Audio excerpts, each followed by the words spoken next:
a exaltarte, Señor, por ese sacrificio tan grande que hiciste por nosotros en la cruz. Gracias, Señor, por traer a cada familia, por traer a cada mujer, cada hombre, Señor, cada niño, cada joven. Vamos a unir nuestras voces, y no solamente nuestras voces, sino nuestro corazón, Señor. Exalta al Rey de Reyes.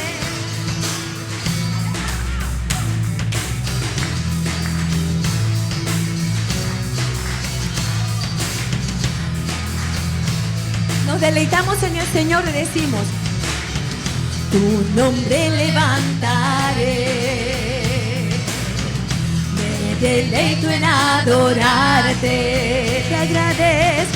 Te agradezco que en mi vida estés, que vinieras a salvarme.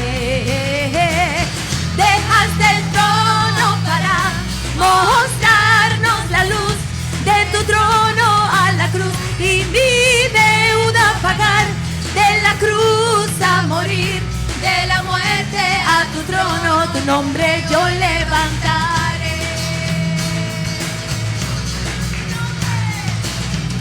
Tu nombre levantaré, me deleito en adorarte. Te agradezco que en mi vida estés, que vinieras a salvarme. Oh, oh. Dejaste el trono para mostrarnos la luz de tu trono a la cruz, y mi deuda pagar, de la cruz a morir, de la muerte a tu trono, tu nombre yo levantaré. Dejaste el trono para mostrarnos la luz de tu trono a la cruz, y mi deuda pagar, de la cruz a morir, de la muerte a tu trono, tu nombre yo levantaré. Tu nombre yo levantaré. Tu nombre yo levantaré. Aplauden al Rey de Reyes, el que vive por los siglos de los siglos. Aleluya. Gloria a Dios. Gracias, Señor. Perfecto es tu amor. Has derramado tu amor sobre nosotros, Señor. Tu gracia. Gracias, gracias, Señor. Aun siendo pecadores, tú moriste por cada uno de nosotros. Cuánto te lo agradecemos, Señor. Ahora vamos a escuchar tu palabra, Padre. Una vez más, usa a nuestro pastor, Señor. Y para ti, solo para ti, sea toda la gloria, la alabanza. En el nombre de Jesús. Amén y amén. Tu vida diste ahí y ahora libre soy. Jesús, te adoro por lo que hiciste en mí. Eso dice la letra del himno que acabamos de escuchar, del coro que acabamos de escuchar. Hoy es el primer domingo del mes de octubre. Este mes es muy importante. Ya estamos llegando a diciembre. Y cada primer domingo del mes nosotros celebramos la Santa Cena. Nos reunimos como congregación y entonces celebramos en unidad la Santa Cena, una de las dos ordenanzas que Jesús nos dejó, la Santa Cena y también el bautizo. Hoy quiero compartir un poco, recordar un poco, porque a veces tendemos a hacer las cosas un poco mecánicas, recordar qué es la Santa Cena, qué significa la Santa Cena. Por supuesto que esta Pascua, esta cena, tiene sus raíces en la Pascua judía.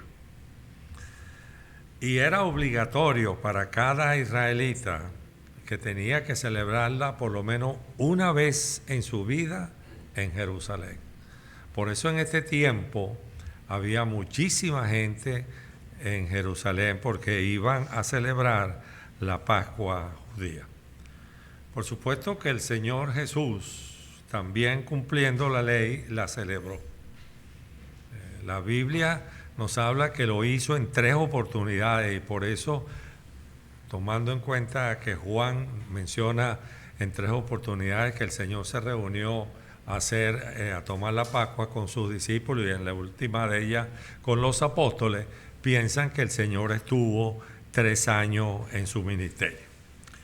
Entonces aquí, en lo que vamos a compartir hoy, tenemos al Señor compartiendo con los apóstoles esa Santa Cena. Pero esta última tiene un significado muy, pero muy especial. Ya se va a diferenciar de las otras, porque en ellos Él estaba recordándoles lo que iba a suceder con su ministerio y lo que iba a suceder con su vida. Era la última que Él iba a estar con ellos corporalmente, con estas personas, con estos apóstoles, incluyendo a Judas, que habían pasado con Él estos 3 años. Es la institución de un nuevo pacto. Esa muerte y posterior resurrección es la piedra angular del nuevo pacto. En Mateo 26, 28 dice: porque esto es mi sangre del pacto, la cual es derramada para el perdón de pecado para muchos. Entonces, titulado esta predicación y quizás la serie también que vamos a compartir este mes, miembros de un nuevo pacto. Y hoy quiero estar en Lucas, así que busquen en su Biblia, Lucas, el Evangelio según Lucas, capítulo 22, los versos 14 al 20. Lucas 22, 14 al 20. Voy a estar leyendo en la versión de la Reina Valera actualizada. El que lo vaya encontrando, Lucas, capítulo 22, a partir del verso 14 hasta el 22, vamos a ponernos en pie para leer juntos la palabra de Dios. Lucas 22. Los que lo vayan encontrando, por favor, se ponen en pie para leer juntos la palabra que dice así. Verso 14. Cuando llegó la hora, se sentó a la mesa y con él los apóstoles. Y les dijo: cuánto he deseado comer con ustedes esta Pascua antes de padecer. Porque les digo que no comeré más de ella hasta que se cumpla en el reino de Dios. Luego tomó una copa y habiendo dado gracias dijo: tomen esto y repártalo entre ustedes. Porque les digo que desde ahora no beberé más del fruto de la vid hasta que venga el reino de Dios. Y entonces tomó pan y habiendo dado gracias lo partió y les dio diciendo: esto es mi cuerpo que por ustedes es dado. Hagan esto en memoria de mí. Asimismo, después de haber cenado, tomó también la copa y dijo: esta copa es el nuevo pacto en mi sangre, que por ustedes se derrama. Padre, te doy gracias en esta mañana que como iglesia podemos conmemorar el día anterior a la entrega tuya para ser crucificado y resucitar al tercer día, para dar inicio a un nuevo pacto y para darnos a nosotros el perdón de nuestros pecados y la vida eterna. Gracias por cumplir la misión que trajiste a la tierra, Señor. Solamente te pedimos que podamos nosotros también cumplir con la misión que tú nos has llamado a cumplir. Porque en tu nombre oramos y damos las gracias. Amén y amén. Pueden sentarse. Gracias por acompañarme en la lectura.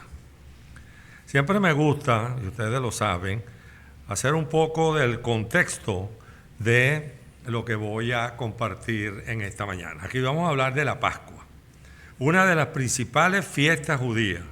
Esta Pascua conmemoraba la liberación de los israelitas de la esclavitud en Egipto. Eso está en Éxodo capítulo 12. Cuando lleguen a su casa, pues lo pueden leer. Esa salida tiene que ver con la última plaga. Recuerden que el faraón endurecía su corazón de tal manera que no dejaba salir a los israelitas. Y el Señor mandó piojos y hizo que la agua se convirtiera en sangre y mandó langostas, y él se mantenía, decía que sí, pero después endurecía su corazón. Hasta que la última, entonces el Señor, la plaga era que iban a morir todos los primogénitos de Egipto. ¿Qué tenían que hacer los israelitas para que a ellos no le tocara esa muerte? Bueno, ellos tenían que sacrificar un cordero. Eso fue lo que el Señor les mandó a decir. Ese día tienen que sacrificar un cordero. Ese cordero tiene que ser un cordero sin mancha. No puede tener ningún defecto.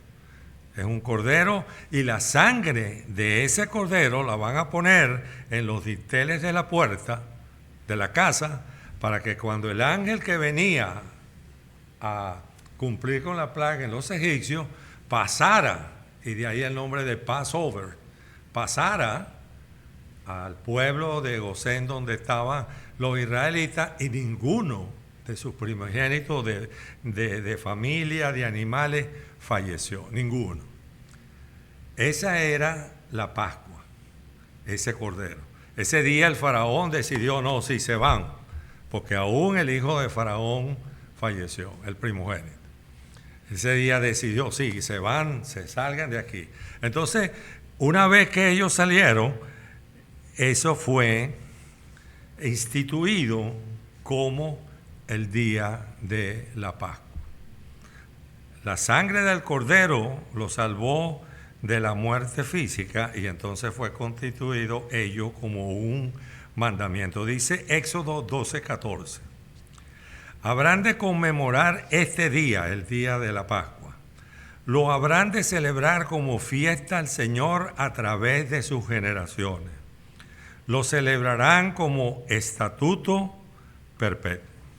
Y como le dije anteriormente, era obligatorio para los israelitas una vez, por lo menos en su vida, ir a Jerusalén a celebrar esa Pascua, donde se conmemoraba la salvación física y la liberación de la opresión del pueblo de Egipto. Entonces ahora volvemos al tiempo del Señor. Era ese momento, era esa Pascua la que se estaba celebrando, y él quería celebrar esa Pascua con los apóstoles. Si ustedes leen en el contexto del pasaje, él les dice dónde la van a celebrar, qué es lo que tienen que hacer ellos, que iban a conseguir a un hombre, a dos que llevaban cántaros, que lo siguieran, y en la casa de ellos iban a celebrar. Entonces ya están listos para celebrar. No fue la única, ya se los dije, pero sí fue la última, y ello tiene un gran significado, y el significado se lo da el Señor Jesucristo. Primero, Él está declarando que Él es el cumplimiento final de esta festividad, que Él es el Cordero de Dios. Recuerden que había que sacrificar un cordero, así como el Cordero Pascual era sacrificado para que los israelitas fueran salvados, para que el ángel pasara. Bueno, Jesús se presenta como el Cordero de Dios que quita el pecado del mundo. Y eso es lo que dice Juan 1:29. Dice, al día siguiente, Juan vio a Jesús que venía hacia él y dijo, he aquí el Cordero de Dios que quita el pecado del mundo. Entonces Jesús convierte esa Pascua que celebraba en una liberación física y de una opresión, la convierte también en una liberación espiritual. Porque el Cordero de Dios iba a entregar su vida para que nosotros fuésemos libres de la esclavitud del pecado. El sacrificio del Señor rescata a la humanidad del pecado y nos regala la vida eterna. Entonces, antes que tomemos la Santa Cena juntos, quiero hablar de 3 aspectos importantes de esta última Pascua del Señor con los apóstoles. El primero de ellos, la urgencia de Cristo. Dicen los versículos 14 al 16. Cuando llegó la hora, se sentó a la mesa y con él los apóstoles y les dijo: ¿cuánto he deseado comer con ustedes esta Pascua antes de partir? Porque les digo que no comeré más de ella hasta que se cumpla en el reino de Dios. Jesús está a punto de culminar su misión terrenal. Y él con mucha urgencia quiere celebrar la Pascua con los apóstoles. Fíjense que no estaban ya todos con él. No estaban todos los discípulos, solamente estaban los 12 apóstoles. Aquellos que habían pasado 3 años con él. Aquellos que habían dejado todo por seguirlo. Aquellos que habían visto sus milagros, que habían escuchado de su aprendizaje. Eso era lo que él quería hablarles acerca del nuevo significado que él le da a esta última cena. A ellos él quiere darles a conocer la proximidad de su sufrimiento y lo que ello significa para toda la humanidad. Entonces Juan 13:1 nos dice: antes de la fiesta de la Pascua, sabiendo Jesús que había llegado su hora para pasar de este mundo al Padre, como había amado a los suyos que estaban en el mundo, los amó hasta el fin. Y entonces le dice: ¿cuánto he deseado comer con ustedes esta Pascua antes de padecer? Aquí el Señor está demostrando su omnisciencia. Él sabe lo que viene. Él sabe lo que va a pasar. He deseado comer con ustedes antes de padecer. Él sabía que de ahí al juicio, entre comillas, al maltrato, a la cruz y la resurrección. Estaba consciente que su muerte estaba cerca. Entonces le urge, antes de regresar al trono celestial, compartir esa cena que simboliza su ministerio. Era necesario el sacrificio de un cordero sin mancha. Ya se lo dije. Y Él es el Cordero de Dios para la humanidad. De manera que Él quiere que ellos reconozcan en Él su condición de el Mesías. Porque le digo que no comeré más de ella hasta que se cumpla en el reino de Dios, dice el verso 16. Estas palabras indican que no habrá más Pascua. Ya en el calendario de Dios, la última Pascua, la última cena, sucedió ahí, ya no hay más. Ya no es necesario más sacrificio. Ya no es necesario más cordero, porque el sacrificio de Jesús fue perfecto y suficiente. Hebreos 7:27 dice: Él no tiene cada día la necesidad, como los otros sumos sacerdotes, de ofrecer sacrificios, primero por su propio pecado y luego por los pecados del pueblo, porque esto lo hizo una vez para siempre, ofreciéndose a sí mismo. Entonces, ¿cuál es la gran fiesta del reino? Bueno, la gran fiesta del reino va a ser cuando el Señor regrese. Cuando el Señor venga de nuevo a instalar su reino aquí en la tierra. Aquí mismo en este capítulo 22, en los versos 28 al 30, nos dice así: y ustedes son los que han permanecido conmigo en mis pruebas.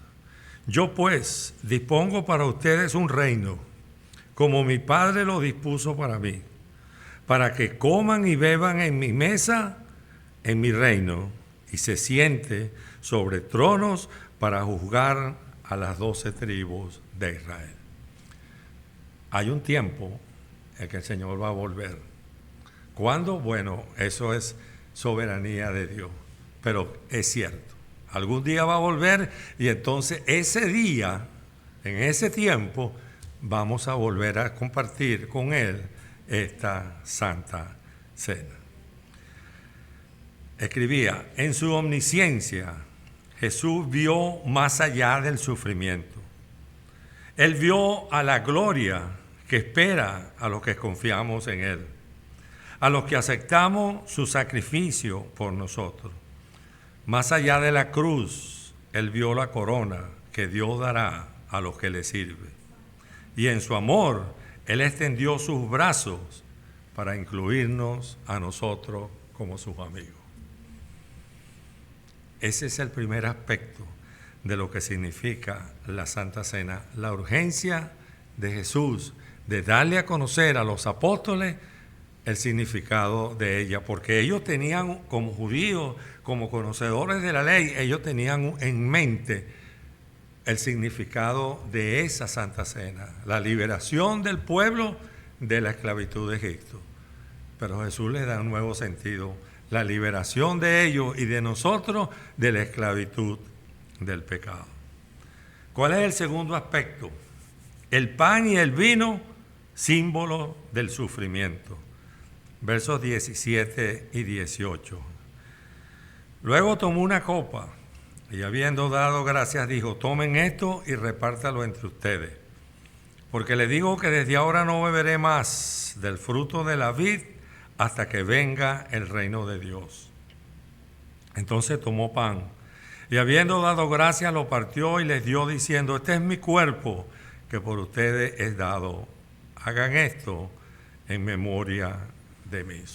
Aquí tenemos dos símbolos, dos elementos simbólicos que representan también a nuestro Señor de Jesucristo. Vamos a hablar en primer lugar del pan.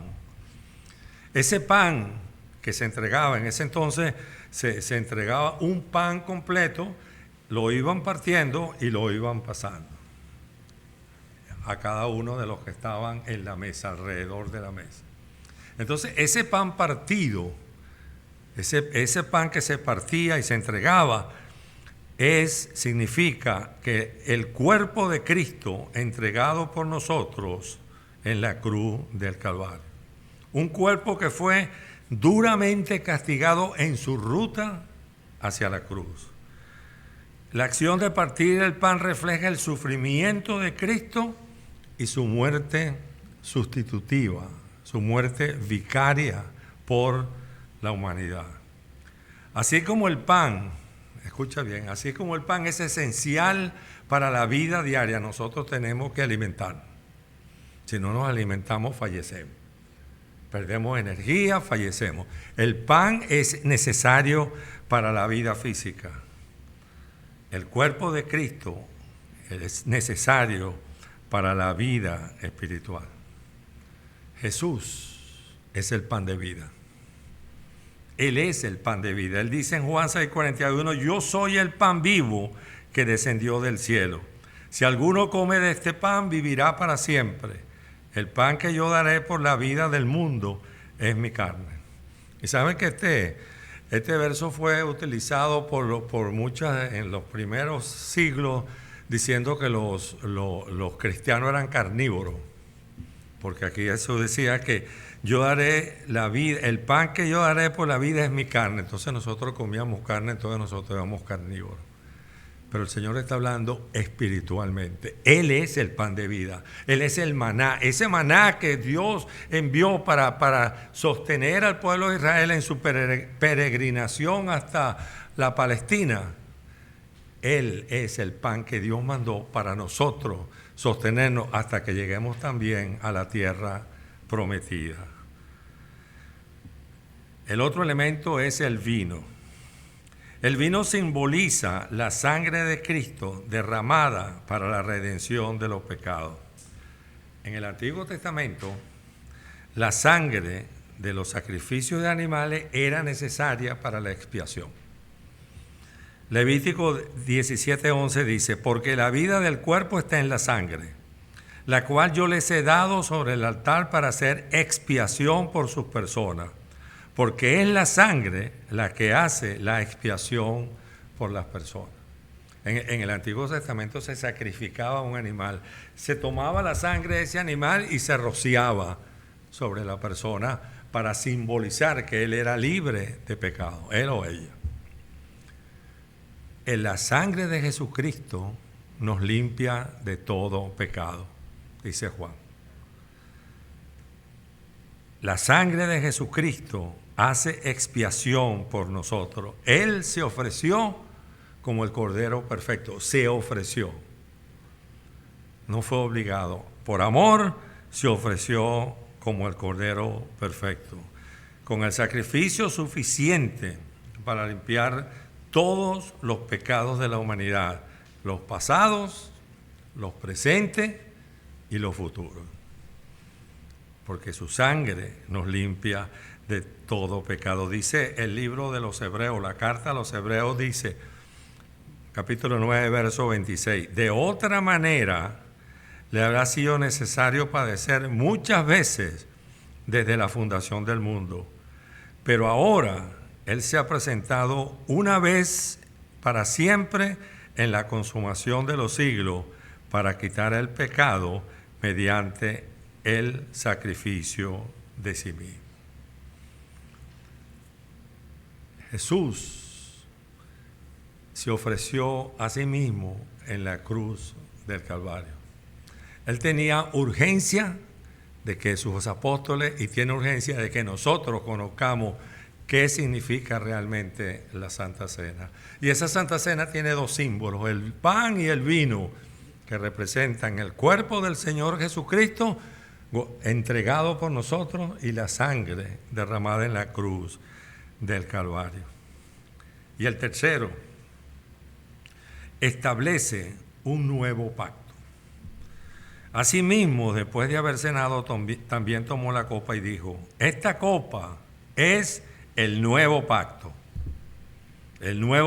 en mi sangre que por ustedes se derrama. Para que haya un nuevo pacto, tenía que haber un viejo pacto.